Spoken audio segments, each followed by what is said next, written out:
आज कार्यक्रम की अध्यक्षता कर रहे हैं और यहाँ मंच पर बैठे जिला के अध्यक्ष तिवारी और आपके इस क्षेत्र से लोकप्रिय सांसद और इस क्षेत्र के ही नहीं बल्कि देश में भी लोग इनको जानते, आप सब लोग देखे होंगे टेलीविजन पर लोकसभा न चैनल में भी ये क्या कहते हैं लोग आपकी आवाज, देश की आवाज और झारखंड की आवाज बनते हैं। डॉक्टर निशिकांत दुबे जी और आपकी इस गोड्डा से विधायक और उसमें भी नौजवान विधायक और आपके इस क्षेत्र के मुद्दों को विधानसभा में प्रमुखता से जो उठाते हैं श्री अमित मंडल जी और इस पूरे कार्यक्रम का जो संयोजन कर रहे हैं श्री अनंत ओझा जी और हमारे साथ और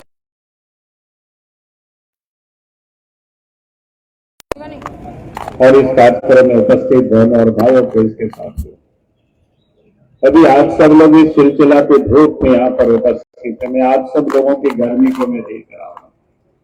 आप सब लोग कोई पंखा कोई रूमाल अपने होक रहे हैं, लेकिन उससे गर्मी तो नहीं समाप्त होगी।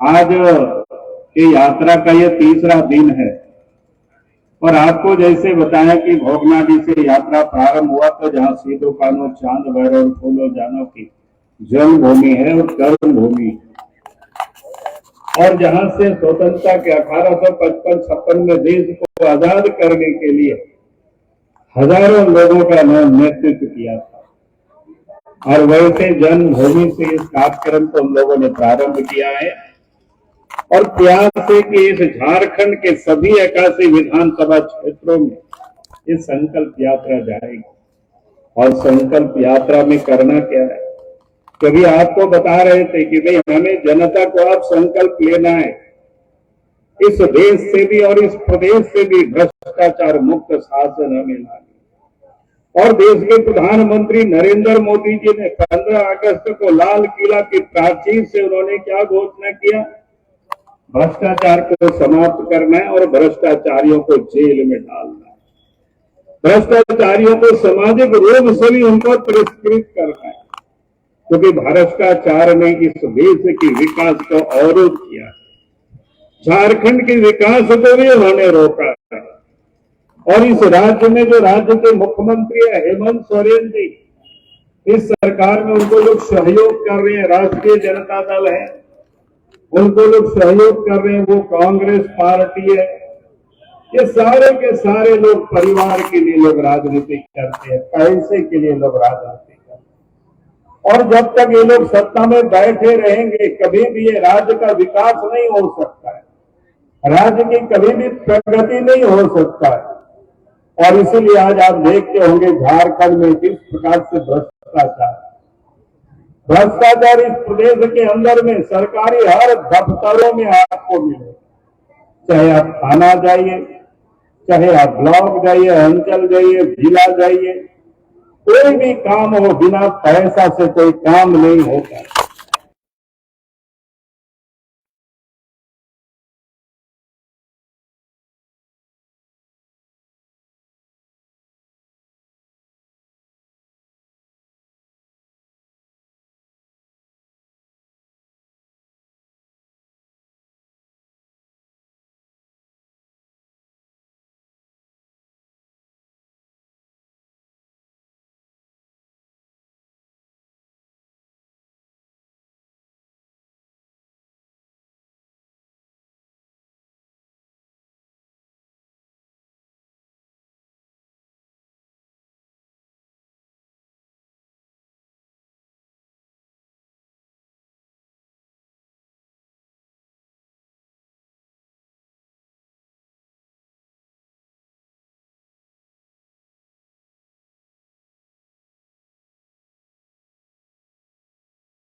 नहीं हो रहा है, इलीगल काम सब चल रहा है। तो बालू का उठाओ, चाहे वो पत्थर की खदान हो, कोयला का, लोहा का, सब जगह आप देखेंगे इलीगल तरीके से लूट हो रही है।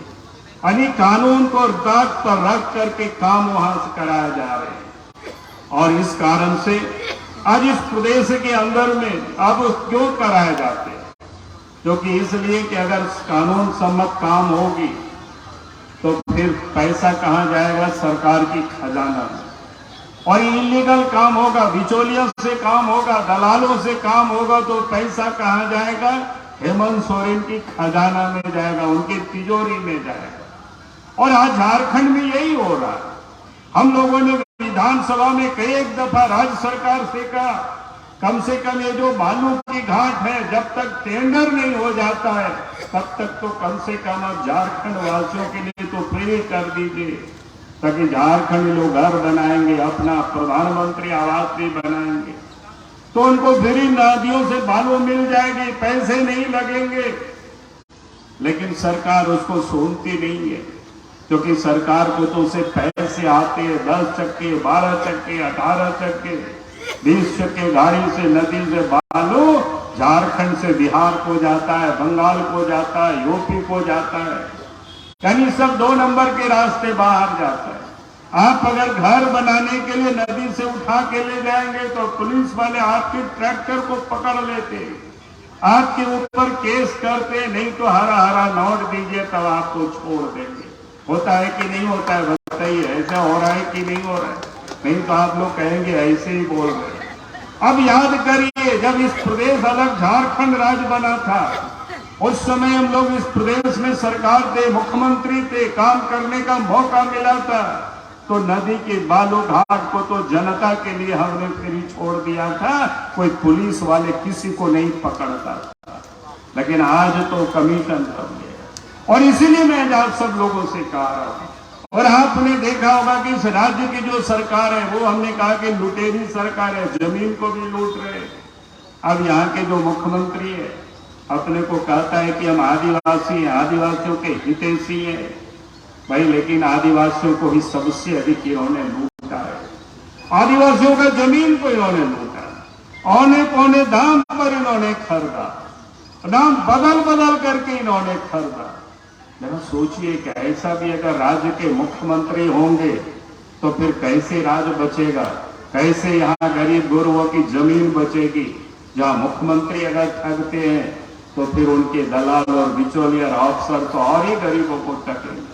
और इसलिए मैं आज आप सब लोगों से यही कहने के लिए आया, आप जो देखते हैं कितना बड़ा उनके कागज पत्थर, ये दस्तावेज है, मैं लोगों से कहता हूं कि भाई मैं तो वो कागज को लेकर के आया हूं, कैसे उन्होंने आदिवासियों की जमीन को लूटा है।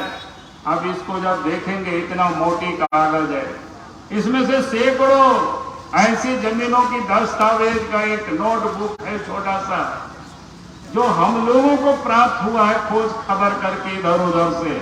और जब सीबीआई और ईडी लोग जांच करेंगे तो पता नहीं झारखंड में और कितनी लोगों को इन्होंने ठगा है, कितनी लोगों को इन्होंने लूटा होगा, तो उसकी तो कोई बता नहीं सकता। और इसीलिए आप देखते होंगे रोज वो जांच से भागते हैं, रोज आदिवासियों के नाम पर वो खेलते हैं। भाई, आप आदिवासियों के नाम से खेल नहीं सकते हो। अगर आपने चोरी किया है, आपने गलत किया है, तो उनका सजा तो आपको मिलेगी। फिर आप डरते क्यों है? आप कहते हैं कि हमने कोई गलत नहीं किया है, तो ये वालों ने आपको नोटिस दिया तो जा करके अपनी बात बता दीजिए, हमने कोई गलत नहीं किया है। लेकिन गलत तो इस दस्तावेज में ही है। आप लोगों ने हेमंत सोरेन का नाम तो सुना है, लेकिन हेमंत सोरेन जमीन खरीदने पर उन्होंने अपना नाम को क्या बना दिया? हेमंत कुमार सोरेन। बसंत सोरेन का भी नाम जानते हैं, जमीन खरीदने के लिए भाई का नाम भी बसंत कुमार सोरेन, और पिताजी का शिबू सोरेन का नाम तो सब जानते हैं, वहां शिव सोरेन कर दिया। दुर्गा सोरेन का भी नाम हम लोग जानते हैं, जो आज नहीं है, स्वर्गीय हो गए, लेकिन उनका भी दुर्गा प्रसाद सोरेन, उनको प्रसाद बना दिया। यानी ये परिवार ने कैसे जमीनों को लूटा है, नाम बदल बदल करके। क्या जवाब है हेमंत सोरेन के पास? हम तो कहते हैं हेमंत सोरेन को मोराबादी मैदान में प्रेस को बतानी चाहिए कि भाई हेमंत कुमार सोरेन कौन है, वसंत कुमार सोरेन कौन है, शिव सोरेन कौन है, दुर्गा प्रसाद सोरेन कौन है, भाई ये क्या करते हैं। और इसलिए मैं कह रहा हूं, जिस राज्य के मुखिया ही अगर इस प्रकार की फ्रॉड करता हो, जलसाजी करता हो, फिर गरीबों की कैसे भला हो सकता है। यही मैं आज आप सब लोगों से यही कहने के लिए आया, और इसीलिए मैं आज सब लोगों से यही कहूंगा कि आज हम सब लोगों को यह संकल्प लेना है, इस प्रदेश में जो फ्रॉड सरकार है, जो जलसाजी की जो सरकार बनी हुई है, इसको हमें उखाड़ फेंकना है। यही निवेदन और यही अपील करने के लिए आज इस राज्य में कानून व्यवस्था बिल्कुल समाप्त हो गई है। रोज आप देखते होंगे चोरी, डकैती, हत्या, अपहरण हो रही है। बहु बेटियां भी कहीं सुरक्षित नहीं है, और बड़े बड़े छोटे मोटे जो उद्योग धंधे करने वाले लोग हैं, वहां भी गुंडों का रोज उनके पास व्हाट्सएप पर मोबाइल नंबर, व्हाट्सएप पर मैसेज आता है, अब इतना पैसा जमा कर दो, पैसे नहीं दोगे तो आपको जान से मार दिया जाएगा।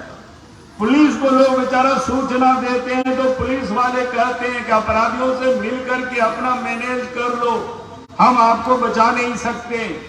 इतनी लाचार और विवाद झारखंड में पहली दफा दिखाई पड़ रही है। आखिर ये पुलिस ऐसा क्यों हो गई? क्योंकि आज इस प्रदेश के अंदर में जो पुलिस का काम था अपराधियों को पकड़ना, पुलिस का काम था अपराधियों को जेल में डालना, पुलिस का काम था अपराधियों को सजा दिलाना, लेकिन आज इस झारखंड प्रदेश में पुलिस का काम क्या करा रहे हैं?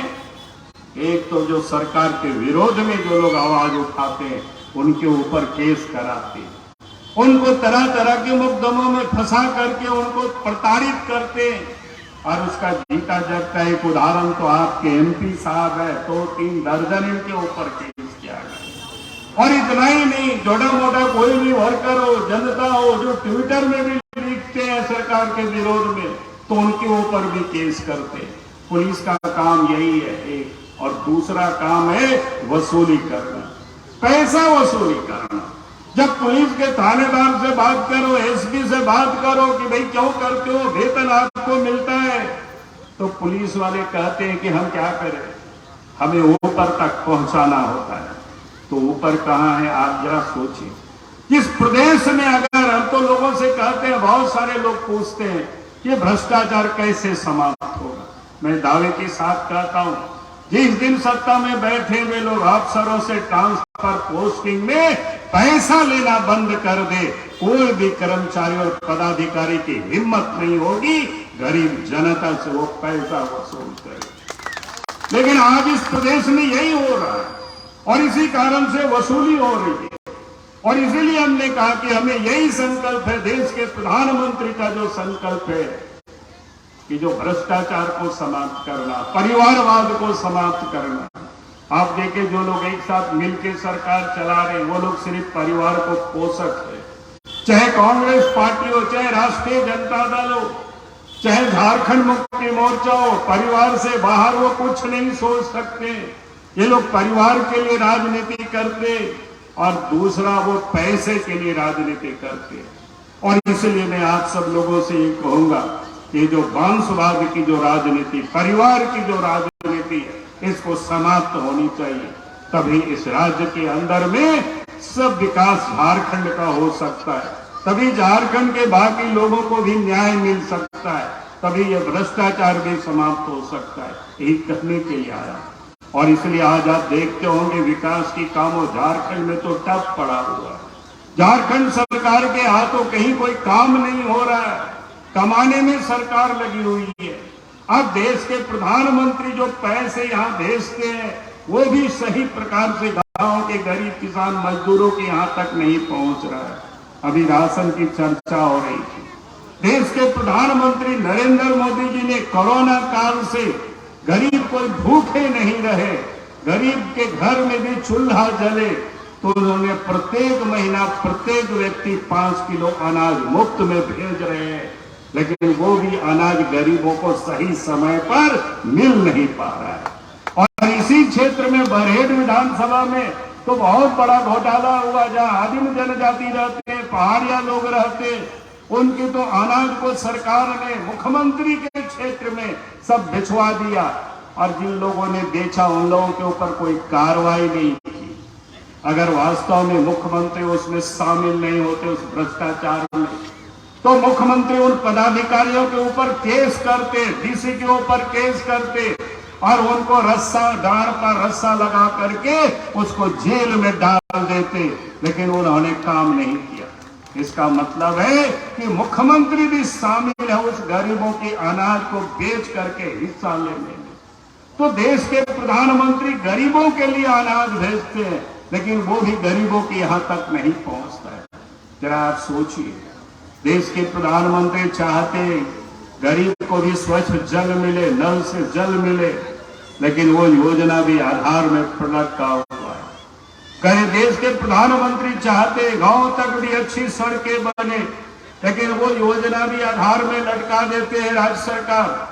और इसीलिए मैं आप सब लोगों से यही कहने के लिए आया हूं कि हमें इस प्रदेश के विकास के लिए और इस राज्य की, यहाँ के लोगों की तरक्की के लिए कि आप सबका एक बार 2024 में लोकसभा चुनाव में फिर से इस देश में नरेंद्र मोदी जी को प्रधानमंत्री बनाना है, कमल फूल छाप को जिताना है, और उसके बाद इस झारखंड प्रदेश में भारतीय जनता पार्टी की सरकार बनानी है, ताकि झारखंड में ये जो भय, भूख और भ्रष्टाचार है, इसको हमें समाप्त करनी है। आपका निवेदन, आपसे यही अपील करने के लिए हम आए थे, और आपने इस चिलचिलाती धूप में आप सब लोग इतनी बड़ी तादाद में उपस्थित होकर के हम सबों की बातों को आप सब ने सुना है। उसके लिए मैं आप सब लोगों को अपनी ओर से बहुत बहुत बधाई देता हूँ, धन्यवाद देता हूँ, और आप सब लोगों को मैं अपनी ओर से जोहार भी करता हूँ। बहुत बहुत